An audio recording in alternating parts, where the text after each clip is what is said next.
Quais são os maiores problemas ao fazer Pois é. mechas num cabelo com curvatura? Vai lá, Ellen. Quem aqui tem muito medo ou já passou por medo ao fazer mecha nesse tipo de cabelo? Mas, assim, uma das coisas que acontece muito, um dos medos, é o medo de não saber desenhar o cabelo. Como assim desenhar? É isso mesmo. Você desenha em qualquer cabelo que você vai fazer mechas, o desenho das mechas. E aí fica a pergunta: qual a melhor técnica de mechas para me entregar o desejo da cliente? Como que eu vou fazer o quê? Eu vou costurar? Vou eriçar? Porque daí vem o medo de essas mechas sumirem no meio de tanto cabelo. Porque isso já aconteceu comigo, de terminar o cabelo cacheado, porque eu ainda não tinha a técnica certa, e aí as mechas sumiram e a cliente depois teve que voltar e refazer o cabelo todo. Então esse é um dos medos, fazer com que as mechas apareçam. E como é que eu vou fazer? Como é que eu vou escolher a melhor técnica? Por quê? Porque o cabelo é muito volumoso, a maioria delas tem muito cabelo. Aí você não sabe por onde você começa, como que você vai desenhar esse cabelo, se faz costurada, se faz eriçada, esse é um deles. Agora, o maior medo, que é o principal, é o medo de diminuir a curvatura, de perder a curvatura a ponto de sair de um 3C e ir para um 2, um do lado, abrir o cacho, ou então de alisar os cachos. Esse é o pior. Por que que alisa? Porque é o seguinte. Segura, porque essa É, é a promessa desse nosso encontro. Essa é a promessa. E eu quero também que você me ajude a responder se é melhor fazer mechas com descolorante ou com coloração. O que que você já pode dar uma introdução com respeito a isso? como existe esse grande medo de perder curvatura, então nesse universo de cacho, de crespo, o que acontece? Eu falo isso porque eu estudo muito, pesquiso, sempre estou em contato ali com profissionais de cacho e faço imersão em muita coisa. Então o que eu vejo é assim que existe uma prática muito comum dentro dos cabeleireiros de cacheado de fazer mecha usando somente coloração, por medo da descoloração em cachos por conta desse problema que acontece. Então é muito comum no mundo de fazer mechas em curvaturas, quem pesquisa na internet vai ver isso, que a maioria trabalha só com coloração. Isso é real.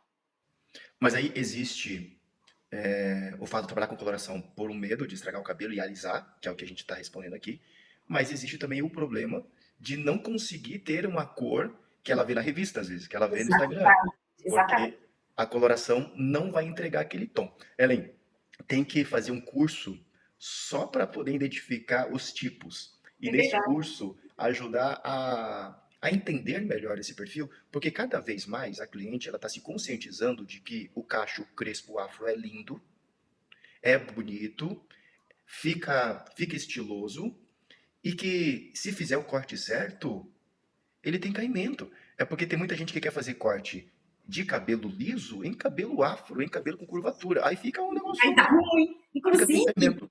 eu já fiz uma live falando sobre isso, tá lá no Clube Valente, hein, gente? Tem uma parte da live no Instagram do Educadores, e a outra parte eu terminei de cortar o cabelo afro e finalizei ele lá no Clube Valente, falando sobre como que eu corto o cabelo cacheado e crespo. Como que é o corte? Eu não vou falar mais nada para vocês irem lá ver, né? Tem gente que já assistiu, mas não é o assunto de hoje. Mas para vocês imaginarem o quanto que é imenso o universo das curvaturas.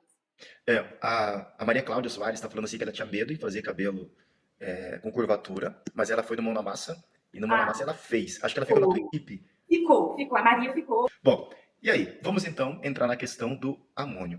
Para você entender melhor, deixa eu fazer uma introdução aqui, depois a Ellen ela fala específico no cabelo com curvatura. Quando nós usamos um tioglicolato de amônio, esse tioglicolato de amônio ele vai amolecer o cabelo, trabalhando nas pontes de sulfeto e pontes salinas, e depois você enrijece o cabelo na neutralização.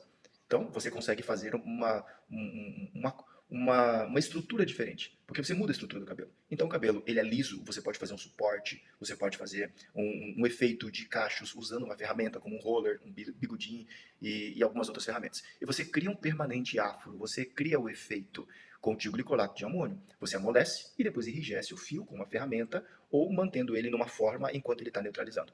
Acontece também de você pegar um cabelo com curvatura, você aplicar glicolato de amônio, ele vai amolecer o fio, vai desligar as pontes de enxofre, que são entre enxofres, que são chamadas de pontes de sulfeto, e depois você, num efeito liso e reto, você neutraliza e ele fica daquele jeito. Quem é que faz isso? O amônio, presente no glicolato.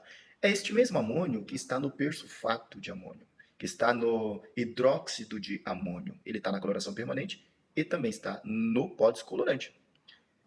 E aí você vai me falar, então quer dizer que ele cria e provoca alisamento no fio por conta do amônio, que é o mesmo do tioglicolato de amônio. E aí, Ellen, qual a explicação? Exatamente. E eu, como eu já trabalhei com esse alisamento, tem o amônio, que tem esse tipo de glicolato, que eu nunca concordei com o progressivo, porque eu sempre soube trabalhar muito bem com esse tipo de alisamento, e é o que a gente observa. E hoje não mais, sair dos alisamentos. E quando o pós-colorante, ele tem uma concentração maior desse amônio, é onde alisa, porque causa mesmo desligamento dessas pontes aí de enxofre, é onde o cabelo amolece e toma uma nova forma ali. E o que acontece? Abre os cachos, ou então alisa mesmo, porque eu já vi acontecer, a cliente perdeu curvatura e aí não tem mais jeito. Ela entra novamente numa transição capilar sem ter aplicado um alisante, somente a equação do pó descolorante, quando ele tem a concentração maior desse persulfato de amônio, aí causa esse desligamento aí das pontes e é onde acontece o problema. Mas o problema ele se agrava porque ainda no final existe o ferro quente. É o polêmico ferro quente, hein, gente? E aí, Ellen? Isso é muito comum, gente. Hoje até dou um pouquinho de risada, mas é triste. Porque eu canso de receber cliente assim aqui no meu espaço. E o que acontece? O calor, ele potencializa a ação do amônio e é onde alisa mais ainda o cabelo. Então, imagina aí a série de cuidados que tem que ter. E para piorar a situação, tem muita gente que, por falta de orientação, alisa o cabelo ou com uma prancha ou dando uma pré-escova nele antes de fazer a mecha. Aí depois trabalha com pó descolorante com alto teor de amônio e depois ainda finaliza com escova quente, aquela escova bem quente e prancha. Então é muita fonte de calor. Então aí o problema está formado. Aí não tem mais jeito. A cliente entra em transição novamente. Gente.